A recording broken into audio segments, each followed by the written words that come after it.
Okay जी, good evening. Cash flow का हमने chapter start किया था। कैश फ्लो का चैप्टर स्टार्ट किया था। आगे बढ़ा रहे हैं कैश फ्लो के चैप्टर को। कुछ बेसिक मीनिंग कल वाला डिस्कस कर रहे हैं। कैश फ्लो का क्या था?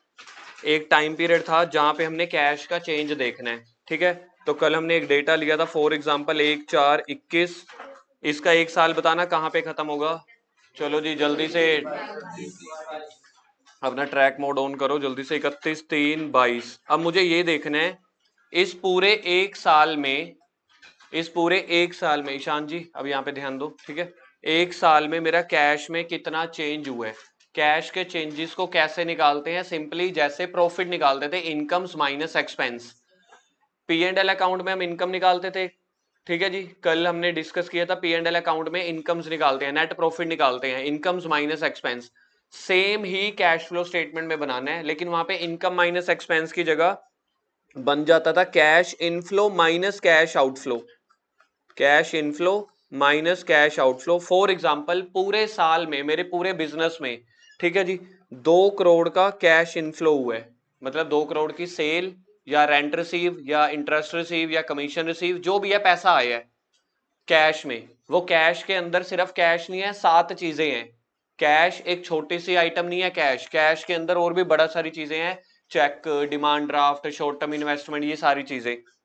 माइनस जो मेरे कैश का आउटफ्लो हुआ है वो हुआ है 2.25 करोड़ का, 1.75 CR का। तो मुझे आप लोग बता सकते हो मेरे कैश में कितना बच गया? मेरे कैश में जो बच गया वो बच गया 25 लाख। कैसे निकाला? Cash inflow minus cash outflow. इसी चीज को अगर मैं चेंज कर दूं, थोड़ा सा स्विच करूं, मुझे कैश का बैलेंस नहीं निकालना, मुझे नेट प्रॉफिट निकालना है, तो क्या चेंज होगा फॉर्मूले में बताना। Incomes minus expenses, P and L account, schedule 3 part 2।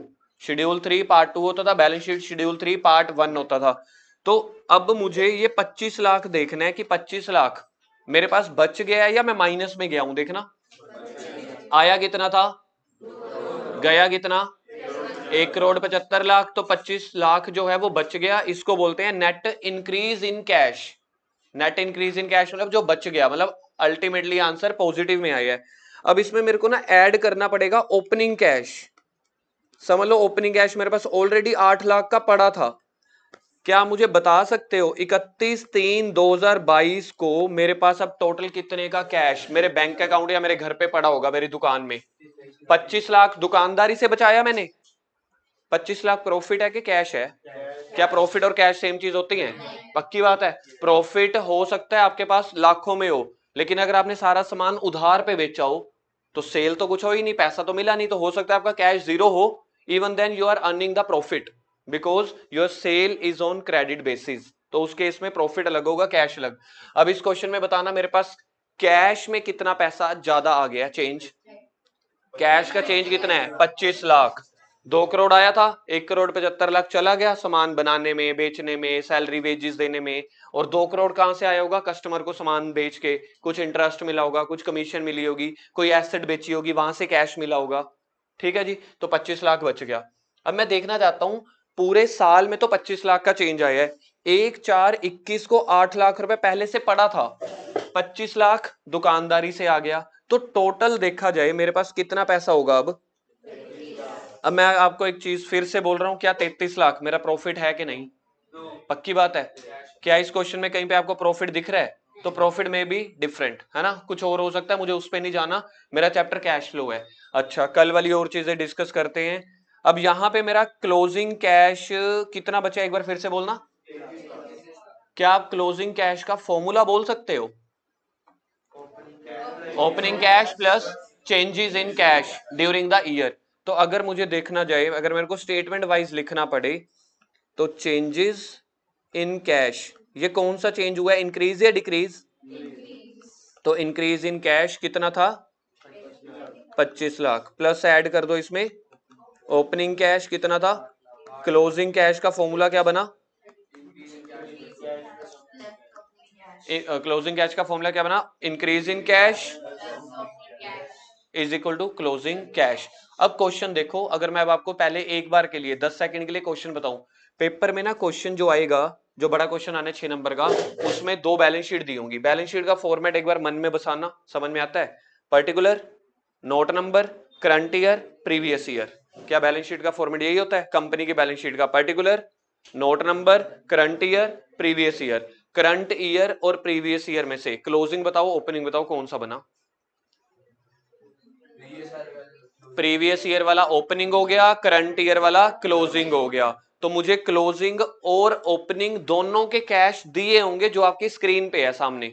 मुझे क्वेश्चन में कैश दिया होगा, ठीक है? कैश कहां पे दिया होगा? करंट एसेट्स के चौथे सब हेड में। मैं जान जान के बोलता हूं ये चीजें ताकि फाइनेंशियल स्टेटमेंट वाला चैप्टर भी याद रहे।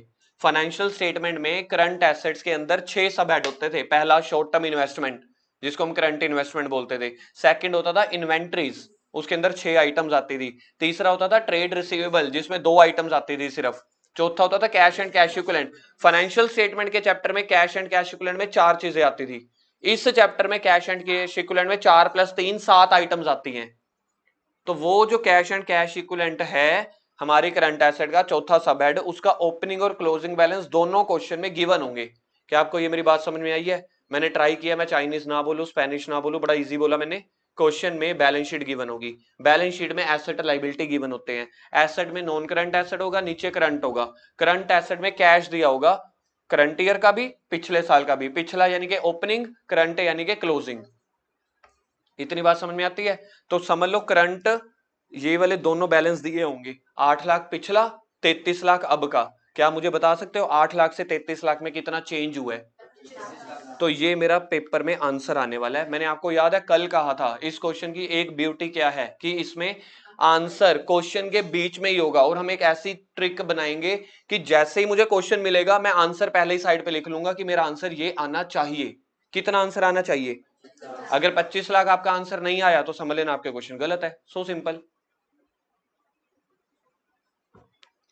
तो ये 25 लाख क्या था? Changes in cash. तो मुझे अल्टीमेटली क्वेश्चन में, कैश फ्लो के क्वेश्चन में ये गिवन नहीं होगा, ये मुझे कैलकुलेट करना है। लेकिन शॉर्टकट ट्रिक से मुझे पता तो चल जाएगा ना मेरा आंसर क्या आने वाला है। एक बार फिर से, जो इंक्रीज इन कैश, सर सिर्फ इंक्रीज इन कैश हो सकता है कि बिजनेस में डिक्रीज इन कैश भी हो सकता है? डिक्रीज भी हो सकता है। चेंज करें डाटा एक बार। आया मेरे पास 2 करोड़, इस क्वेश्चन में 2 करोड़ चल रहा था इनफ्लो। गया 2 करोड़ 5 लाख।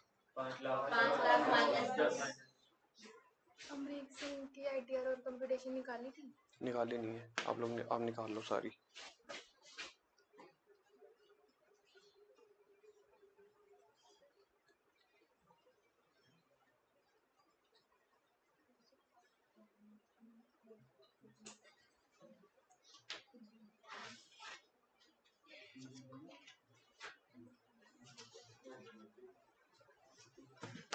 ठीक है जी, डेटा एक बार के लिए चेंज कर रहे हैं। इनफ्लो 2 करोड़ 5 लाख, नहीं inflow 2 CR same, outflow 2 crore 5 lakh. कितने का चेंज हुआ? माइनस का 5 लाख। तो ये इंक्रीज हुआ कि डिक्रीज हुआ? तो कभी कभी क्वेश्चन में डिक्रीज भी आ सकता है, यानी कि ये वाला डेटा अगर मैं चेंज करूं, अच्छा ये तो अलग चीज हो गई ना, तो मेरे पास इंक्रीज की जगह क्या आ जाएगा? डिक्रीज कितना? 5 लाख, यानी कि माइनस में आ गया। ओपनिंग कैश मेरे पास कितने का था? क्लोजिंग तो खैर ये तो बनेगा नहीं ना, डेटा चेंज कर दिया मैंने। तो क्वेश्चन में इंक्रीज और डिक्रीज दोनों आ सकते हैं। ठीक है जी। आंसर एक बार फिर से चेंज करते हैं, दोबारा से स्टार्ट करते हैं। क्वेश्चन में क्या बनेगा? इंक्रीज या डिक्रीज हमें निकालना है, ये क्वेश्चन में गिवन नहीं होगा। ठीक है जी। हम इंक्रीज लेके चलते हैं अपनी वही 25 लाख वाली आइटम को। ऐड करना है इसमें ओपनिंग कैश कितना था? 8 लाख। आंसर कितना आ जाएगा? क्लोजिंग कैश, क्लोजिंग कैश कितना आ जाएगा? 33 लाख। फॉर्मूला क्या बनेगा? Closing minus opening. Closing minus opening. पहले मेरे पास 8 लाख हुआ करते थे एक साल पहले। एक साल के बाद 31 मार्च को 33 लाख है। तो मेरे पास कितना कैश बढ़ के आया? बढ़ के आया यानी कि इंक्रीज हुआ। हम ये यहां से देख सकते हैं, पहले 8 लाख था, अब 33 है, 25 बढ़ गया। तो ये बड़ा हुआ आंसर जो है ना इंक्रीज, मेरा पूरे क्वेश्चन में यही इंक्रीज ही निकालना है। कम से कम 2 पेजेस का क्वेश्चन है ये इंक्रीज निकालने के लिए। तो यानी कि मुझे सबसे पहले ये देखना है मेरे कैश में total inflow minus total outflow करने हैं मुझे। इंक्रीज का अगर मेरे को फॉर्मूला लिखना पड़े, इंक्रीज का ये फॉर्मूला बनेगा total inflow minus total outflow. अगर इनफ्लो माइनस आउटफ्लो कर लूं तो चेंज आ जाएगा। फिर से वही वाला data, inflow minus outflow 2 crore, 1 crore 75 lakh, तो 25 लाख का चेंज है। टोटल इनफ्लो कितना हमने माना था 2 CR, टोटल आउटफ्लो कितना माना 1.5 CR। पहले देखो यार, अगर आपको ये चीज हजम नहीं होगी, ये बिल्कुल शॉर्ट समरी है, ये मैंने 3 लाइनों में कराई है, हमारा पेपर में क्वेश्चन 2 पेजेस में कंप्लीट होगा। क्या आपको ये शॉर्ट समरी समझ में आ रही है? मुझे क्या कैलकुलेट करना है? मुझे कैलकुलेट करना है ये, मुझे कैलकुलेट करना है ये कि 1/4/21 से 31/3/22 पूरे साल में बिजनेस एक्टिविटी करके, धंधा करके, बिजनेस करके, प्रॉफिट लॉस करके, पैसा आएगा पैसा जाएगा, एट द एंड मेरे को टोटल देखना है कि ओवरऑल मेरे को बच रहा है या माइनस में जा रहा है, तो इसको बोलते हैं चेंज। एक साल से दूसरे साल में कितने का चेंज हुआ? 25 लाख का। यही मुझे क्वेश्चन में निकालना है अल्टीमेटली। ठीक है, जैसे ये निकल गया, इसमें फिर ओपनिंग ऐड कर देना, इज इक्वल टू क्लोजिंग आ जाएगा। अब जो ये 25 लाख निकालना है, जो हमने यहाँ पे एक लाइन में निकालना है, हमारे क्वेश्चन में कम से कम 2 पेजेस में निकलेगा ये, तब जाके चेंजेस निकलेगा। इसकी एक कैश फ्लो की छोटी समरी आ जाओ, कैसे मुझे ये निकालना है जी। ये आपको मिलेगा, यहाँ पे आओ, टॉपिक नंबर 5 में आपको कैश फ्लो स्टेटमेंट की समरी मिलेगी, समरी।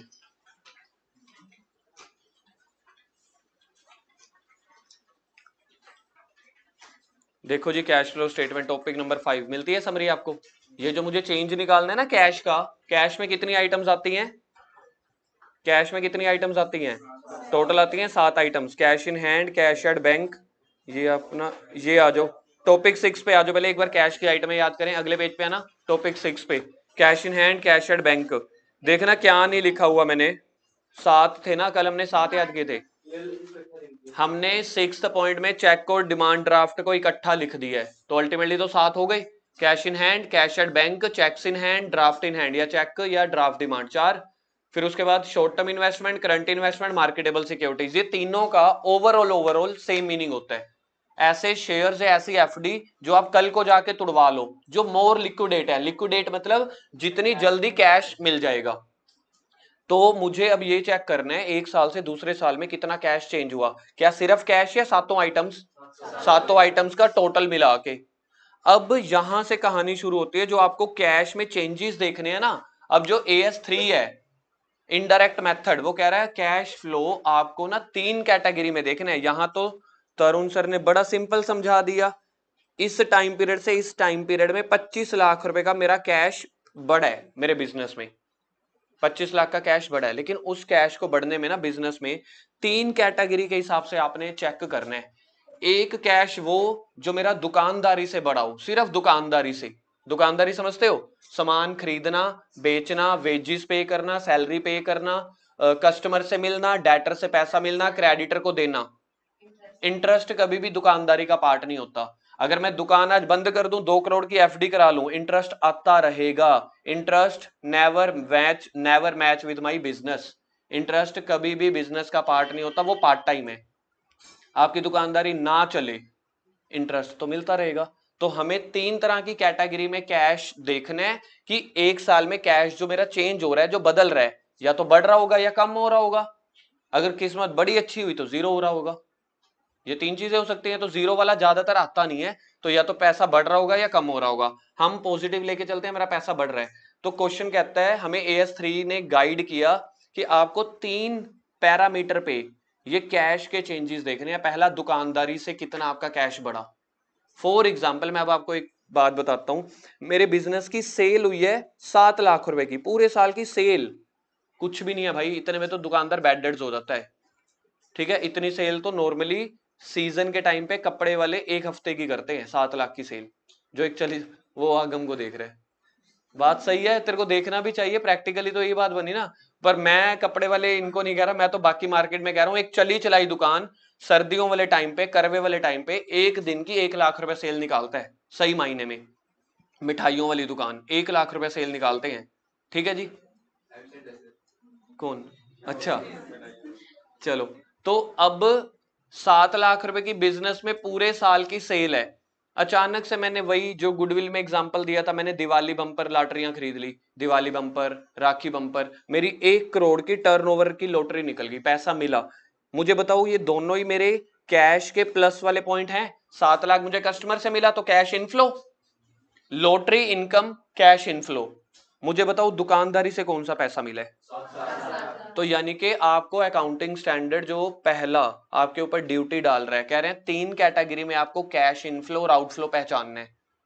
कैश इनफ्लो आउटफ्लो 3 चीजों में। पहला दुकानदारी में, मतलब सेल करके इनकम तो एक दो ही होंगी, sale of goods, sale of scrap, याद है वो आरएफओ वाला किया था। खर्चे कितने तरीके के हो सकते हैं कैश वाले? वेजीज, साथ नहीं भाई, वेजीज, सैलरी, कितने सारे खर्चे हो सकते हैं, प्रिंटिंग, स्टेशनरी, अकाउंटिंग फीस, फलाना, रिपेयर, ये वो जो भी दुकानदारी से खर्चे। तो सबसे पहले आपको दुकानदारी का इनफ्लो माइनस आउटफ्लो निकालना है। दुकानदारी को हम इंग्लिश में क्या बोलेंगे? बिजनेस। कामकाज को बोलेंगे ऑपरेशंस। तो कह रहे हैं जो ऑपरेशंस एक्टिविटी, ऑपरेटिंग एक्टिविटी से पहले जो आपका पैसा आएगा या जाएगा पहले उसको लिखो। तो मैं क्या बनाऊंगा, इधर देखो, मैं बनाऊंगा cash flow statement. Cash flow का स्टेटमेंट ये है, सिंपल। कह रहे हैं 3 एक्टिविटी में लिखना। सबसे पहले ऑपरेटिंग एक्टिविटी में, पहले आप दुकानदारी चला रहे हो तो दुकानदारी में बताओ कितना इनफ्लो हुआ, कितना आउटफ्लो हुआ। तो ये मैंने लिखा हुआ है सबसे पहला कैश फ्लो। दिखा आपको टॉपिक नंबर 5 में? टॉपिक नंबर 5 ये समरी है। अभी भी रियलिटी तो बहुत डरावनी है भाई साहब। अगर मेरे को समरी समझ में आ गई, मेरा बेस क्लियर हो गया ना, फिर रियलिटी पे जाऊंगा मैं। कह रहे हैं पहले ऑपरेटिंग एक्टिविटी में देखो, दुकानदार की एक्टिविटी, तो इसके हम साइड पे लिख देंगे बिजनेस एक्टिविटी। लिखो जी सारे, इसको हम लिखेंगे बिजनेस एक्टिविटी। सबसे पहले बिजनेस एक्टिविटी से कैश का फ्लो पहचानो। कैश का फ्लो बोला मैंने, इनफ्लो या आउटफ्लो नहीं, कुछ भी हो सकता है। पैसा आया 50,000, गया 21,000, बचा कितना? मुझे नहीं लगता पहले वाले की कैलकुलेशन कोई ज्यादा हार्ड है। पैसा आया कितने, गया कितना, बच कितना गया? तो आपने सबसे पहले अकाउंटिंग स्टैंडर्ड, सिंपली बोल लो गवर्नमेंट के कहने पे, पहले आपने दुकानदारी की कैश की पोजीशन बताई है। दुकानदारी के रिलेटेड पैसा आया जो 50,000 है, मतलब सेल वगैरह करके, और जो 21,000 गया परचेज, वेजी, सैलरी, रेंट वगैरह पे करके। दूसरे नंबर पे कह रहे हैं फिर अब इन्वेस्टिंग एक्टिविटी का भी बताओ। आपकी कंपनी बहुत बड़ी है, दुकानदारी की सेल परचेज तो ज्यादा है नहीं, लेकिन मशीनें बहुत खरीदते बेचते हो। अब इतनी मशीनें लगा रहे हो, सामान खरीदने के लिए पैसे नहीं है, जो 100 रुपए का आता है, मशीन आती है लाख रुपए की। तो इन्वेस्टिंग एक्टिविटी बोलते हैं इसको, जो इन्वेस्टमेंट के तौर पे कर रहे हैं।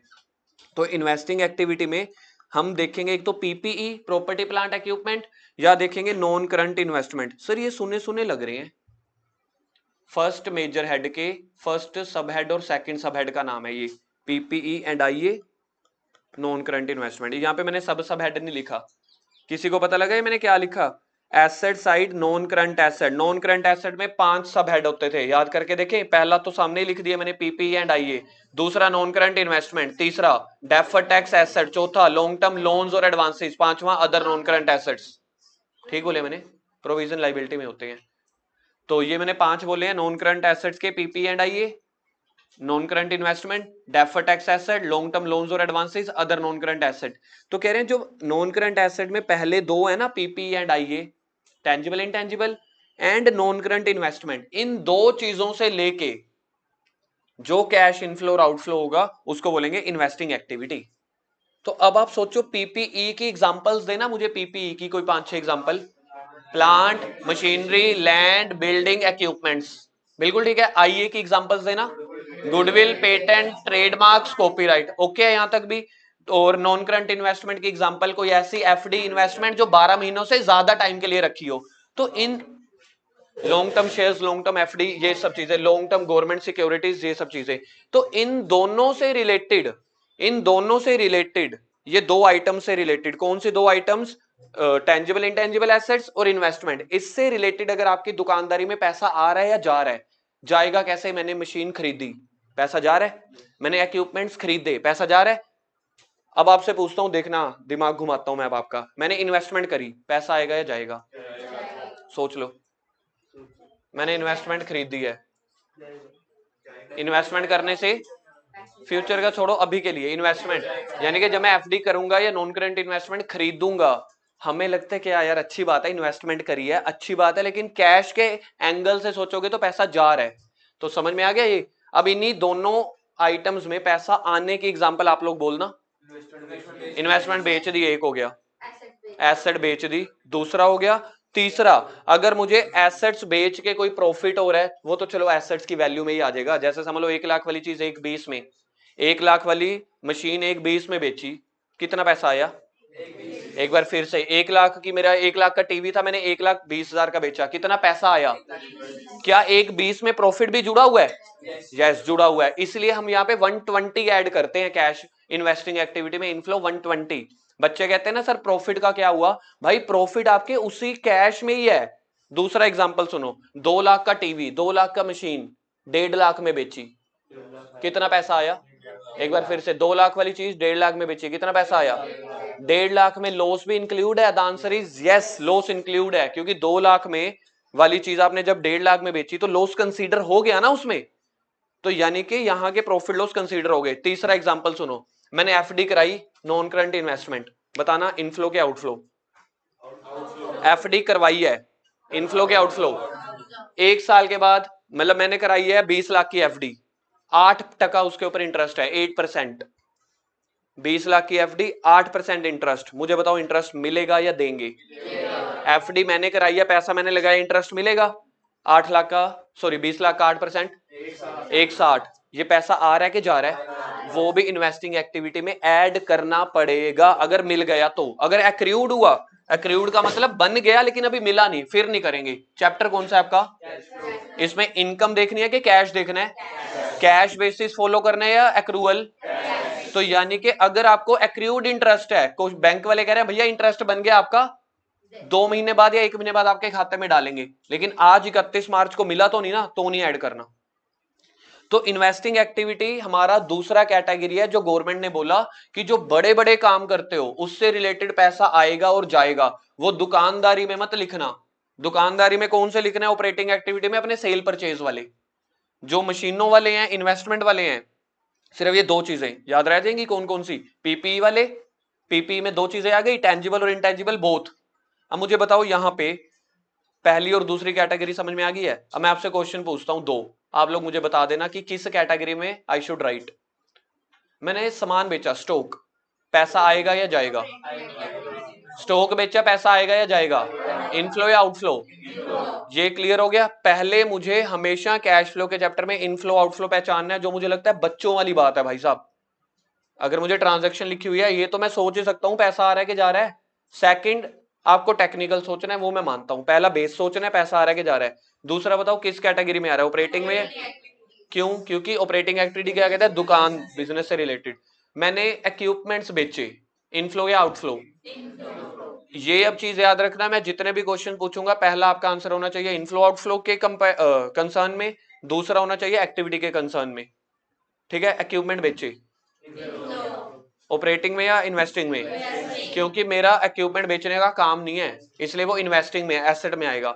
अब एक एग्जांपल देता हूं मैं, अशोक का फर्नीचर हाउस हमारी दुकान की, हमने बेड बेचा, एसेट्स मतलब फर्नीचर बेचा हमने, ऑपरेटिंग या इन्वेस्टिंग? अगर कोई फर्नीचर वाला फर्नीचर बेच रहा है उसके लिए स्टॉक हो गया, तो उसके लिए जो फर्नीचर बेचा। अब अगर किसी कपड़े वाले ने अपना फर्नीचर बेचा, अगर आपको ये चीज दो, मतलब आखिरी के 2 एग्जांपल समझ में आ गए हैं तो आपको कॉन्सेप्ट अब क्लियर हो रहे हैं धीरे धीरे। अगर हम एसेट उसके लिए मानते हैं जिसके लिए वो खरीदना बेचना नहीं है, लॉन्ग टर्म यूज है। अब जो मशीनें बना रहे हैं उन्होंने मशीन बेची, ऑपरेटिंग एक्टिविटी। तो पहला 2 कैश पता लग गए। कह रहे हैं तीसरी कैटेगरी हम आपको और बता रहे हैं फाइनेंस से रिलेटेड। फाइनेंस यानी कि अगर आप कोई कैपिटल वगैरह या लोन वगैरह, मुझे बताओ बैंक से लोन लेना इनफ्लो या आउटफ्लो? सोच लो, बैंक से लोन लिया है। अभी तो हम कैश के बारे में सोच रहे हैं, एसेट लाइबिलिटी इनकम एक्सपेंस के बारे में नहीं सोच रहे। तो आपको एक इमोशंस साइड पे रखने पड़ेंगे, एसेट लाइबिलिटी और इनकम एक्सपेंस के। आपको इस चैप्टर में सिर्फ रोकड़ा सोचना है, यार पैसा आ रहा है कि जा रहा है? बैंक से लोन लिया, बताना एक बार। इनफ्लो हो गया। तो बैंक से लोन लेना, क्या ये मेरी बिजनेस एक्टिविटी का पार्ट है? बिजनेस एक्टिविटी का पार्ट नहीं है। क्या ये मैं सेल परचेज करने से कर रहा हूं? नहीं। क्या लोन लेना मेरी पीपीई या नॉन करंट इन्वेस्टमेंट है? नहीं, ये तो कोई लाइबिलिटी है। तो कह रहे हैं जो लाइबिलिटी वाली 2-3 आइटम्स हैं, जैसे कि शेयर कैपिटल, आपको पता है कैपिटल लाइबिलिटी होती है, equity and liability, share holder fund, share capital liability side पे आता है। तो शेयर कैपिटल वाली चीजें या जो लॉन्ग टर्म लोन वाली चीजें हैं, long term loan, debenture, bonds, long term provision वाली चीजें, लॉन्ग टर्म वाली चीजें, उनके लिए इन्होंने अलग एक्टिविटी बनाई, फाइनेंसिंग। कह रहे हैं ये तो आपका फाइनेंस से रिलेटेड है ना, ये दुकानदारी है आपकी, ना आपकी इन्वेस्टमेंट है। तो लेकिन पैसा तो आ रहा है, तो इनको बोला थर्ड कैटेगरी में डाल देना। तो थर्ड कैटेगरी में हम पैसे कौन से डालेंगे, लिखो शेयर कैपिटल वाले, लॉन्ग टर्म लाइबिलिटीज वाले या लॉन्ग टर्म लोन वाले। ये किससे रिलेटेड है, share capital, long term loan वगैरह से रिलेटेड। एंड इंटरेस्ट पेड से, मैंने बैंक से लोन लिया, बैंक से लोन लिया। चलो पहले आप ये लिखो, फिर मैं एग्जांपल बताता हूं।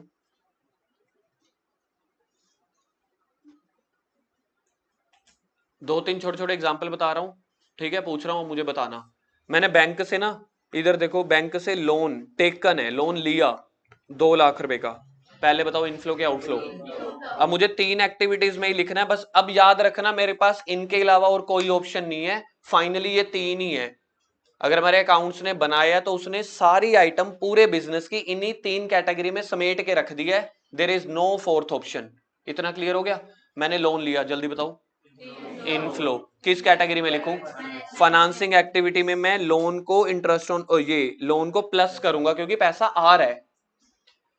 यार इस चैप्टर में इमोशंस साइड पे रख देना सर, ये तो मेरी लाइबिलिटी है सर, देना पड़ेगा। भाई मैं प्रॉफिट लॉस तो नहीं निकाल रहा ना, मैं क्या निकाल रहा हूं, कैश फ्लो। तो मुझे सिर्फ कैश के बारे में सोचना है इमोशनलेस होके। चीज समझ में आती है।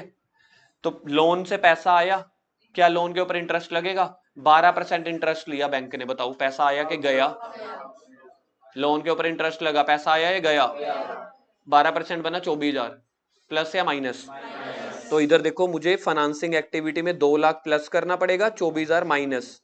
तो कितने का चेंजेस बन गया।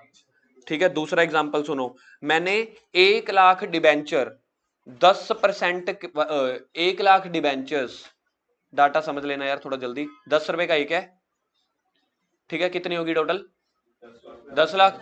मैंने 10% डिस्काउंट पे इश्यू किए। इश्यू करने से पैसा आता है कि जाता है, डिबेंचर इश्यू, इनफ्लो हुआ, कितने का इनफ्लो हुआ, डिबेंचर इश्यू से मेरा 9 लाख का इनफ्लो हुआ। 1 लाख के डिबेंचर 10 रुपए का एक, फेस वैल्यू बनती है 10 lakh, but I had issued the debenture at discount of 10%।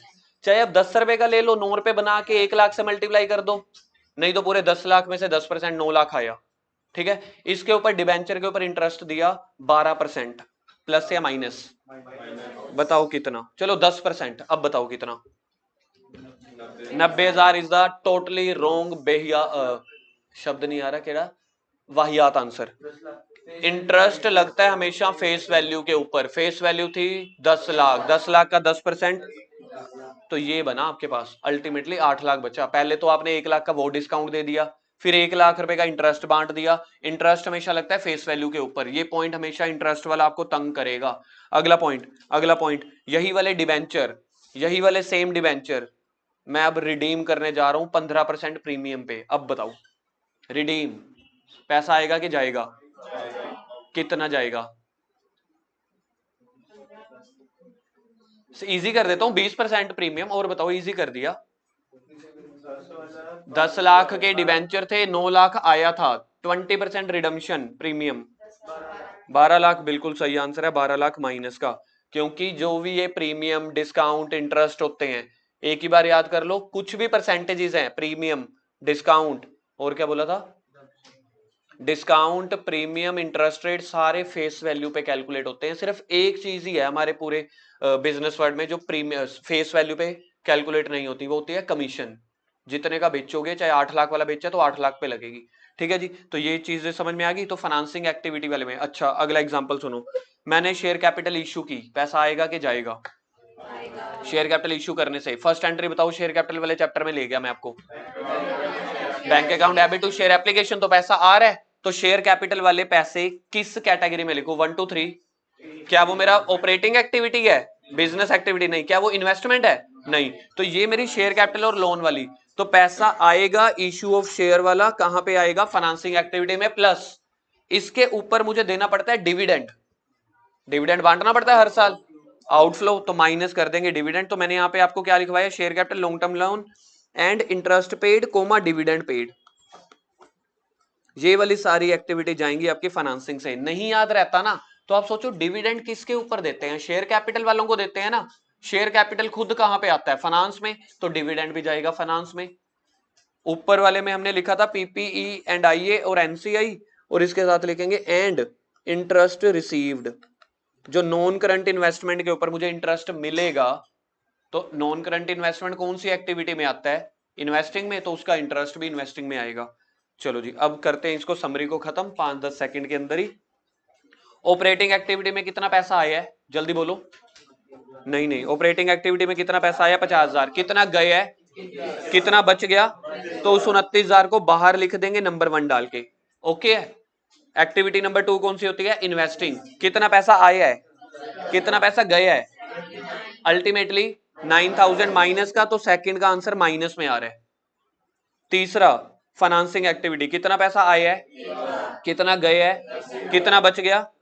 तो तीसरे वाले का आंसर बचा 15,000। अब इन तीनों का प्लस माइनस कर लो, चेंजेस बन जाएगा। सर ये तो चेंजेस आपने P&L अकाउंट के थर्ड मेजर हेड में भी तो कराया था, changes in inventory of finish good, work in progress, stock in trade. Simple वही का वही नहीं बन गया? देखो रिपीट, अगर किसी को P&L का थर्ड फॉर्मेट आता है, चेंजेस इन इन्वेंटरी, उसका भी फॉर्मूला था क्लोजिंग माइनस ओपनिंग, तो ये सेम वैसा तो बन गया। ये तीनों को मिला के बताना क्या आंसर बन रहा है। तो 35 प्लस में या माइनस में? तो नेट इंक्रीज इन कैश, आगे लिखो एंड कैश इक्विवेलेंट्स। फिर 35,000 के नीचे लाइन लगा देना, 35,000 के नीचे लाइन लगा दो। नहीं 35,000 के नीचे नहीं यार, 35,000 के ऊपर। 35,000 तक का टोटल किया ना मैंने इन 3 आइटम्स का, तो 15,000 के नीचे लाइन लगेगी ना, 15,000 के नीचे लाइन लगेगी, तो इसका आंसर बन गया 35,000। ये तो मेरे पूरे साल में चेंज हुआ है। अब देखो मेरे पास स्टार्टिंग में कितना था? 10,000। ओपनिंग कैश बैलेंस 10 पहले था, 35 मैंने दुकानदारी से या कैश फ्लो से कमा लिया, तो क्लोजिंग कितना होगा? 45। तो पेपर में आपको ये 35 नहीं दिया होगा, ये हमें निकालना पड़ेगा, ये दोनों गिवन होंगे, तो हम पहले अपनी ट्रिक चलाएंगे। क्लोजिंग 45,000 है, ओपनिंग 10,000 है, तो मेरा चेंज कितना आना चाहिए? 35,000। तो जो ये आपकी तीनों एक्टिविटी का आंसर है ना, 29 माइनस 9 प्लस 15, इन तीनों का आंसर 35 बनना चाहिए। क्यों? क्योंकि मुझे आंसर पहले ही पता चल गया यहां से, दिस माइनस दिस। ठीक है जी। अब कुछ एग्जांपल दे रहा हूं, ये सामने एग्जांपल्स हैं, आप लोग मुझे बताना ये ऑपरेटिंग एक्टिविटी के फाइनेंसिंग। ये जो अब मैं शुरू करने वाला हूं अगले सेकंड में, वाइवा वाला टीचर भर भर के पूछेगा, आपको ट्रांजैक्शंस बताएगा, आइटम्स बताएगा, कहेगा एक्टिविटी पहचानो, या तो वो 3 एक्टिविटी होंगी या फिर कैश या कैश इक्विवेलेंट का पार्ट होगा वो। कैसे क्वेश्चन आएंगे? पॉइंट नंबर 1, डेटर्स किस एक्टिविटी का पार्ट है? ऑपरेटिंग का पार्ट है, बिल्कुल ठीक है। अगर पैसा मिल रहा है तो inflow. Cash paid to creditor, outflow operating, इधर लिखा हुआ है ऑपरेटिंग एक्टिविटी आउटफ्लो। ठीक है जी। इसके क्वेश्चंस भी आते हैं पेपर में।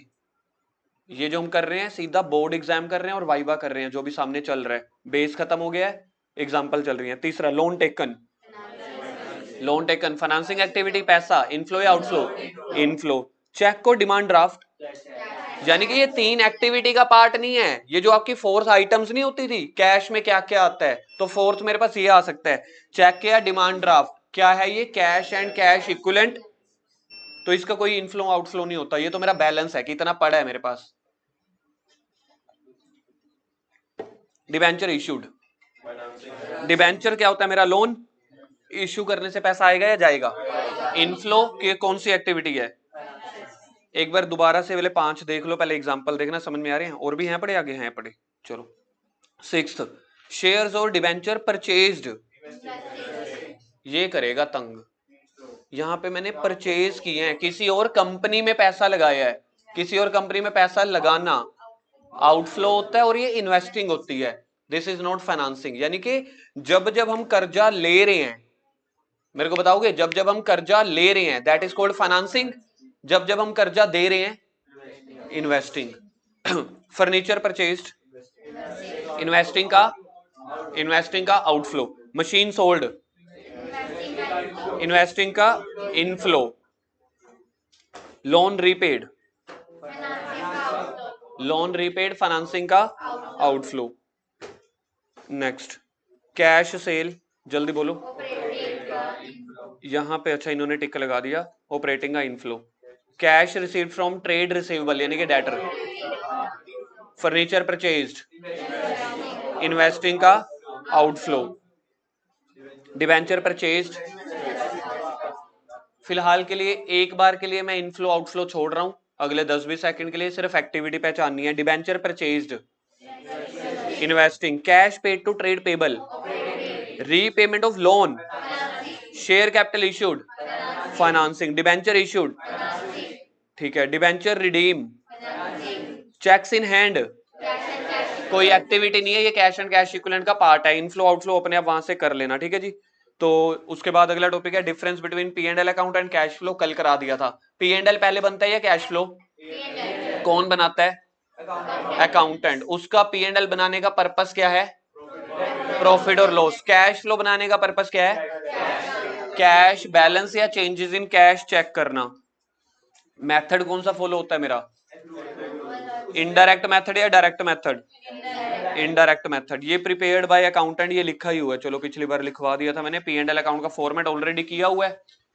इनकम के 2 हेड। सर हमें ये क्यों करवा रहे हो? ताकि पिछला चैप्टर रिवाइज हो सके और यहाँ के कॉन्सेप्ट क्लियर हो सके कि आपको पी एंड एल बना बनाया आएगा क्वेश्चन में या बैलेंस शीट, उसकी हेल्प से बनाना है मुझे।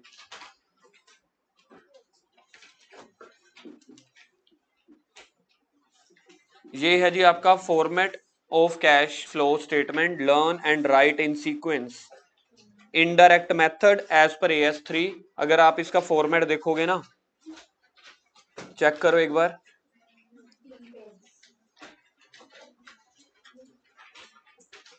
फॉर्मेट दिख गया? हर क्वेश्चन में यही करना पड़ेगा। जो छोटे क्वेश्चंस आएंगे कुछ, उसके बाद हर क्वेश्चन में यही करना पड़ेगा। कॉपी निकालो जल्दी से, कॉपी निकालो।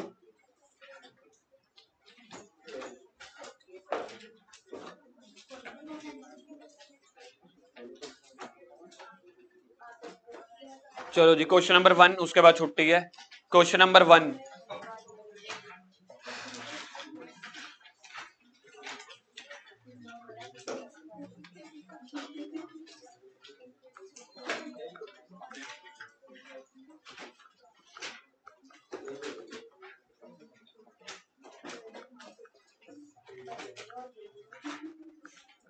इधर देखो, ये फॉर्मेट बनाना है। आइटम्स की जगह पे आप नंबर 1 2 3 लिख देना, ठीक है जी। आइटम्स की जगह नंबर 1 2 3 लिख देना, इनफ्लो आउटफ्लो की जगह इन आउट लिख देना और एक्टिविटी का नाम लिखना है, ठीक है जी। एक ही क्वेश्चन कर रहे हैं, पहले 2-3 मैं करवा रहा हूं, बाद में मैच करवाऊंगा। क्वेश्चन नंबर 1, पहले टाइटल पढ़ो, क्या लिखा हुआ है? टाइटल पढ़ो एक बार के लिए।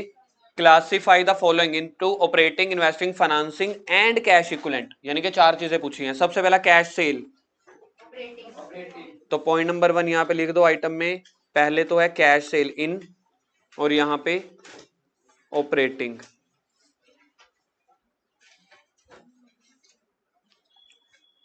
क्वेश्चन नंबर 1 है, तो पॉइंट नंबर 2 बताना क्या लिखा हुआ है?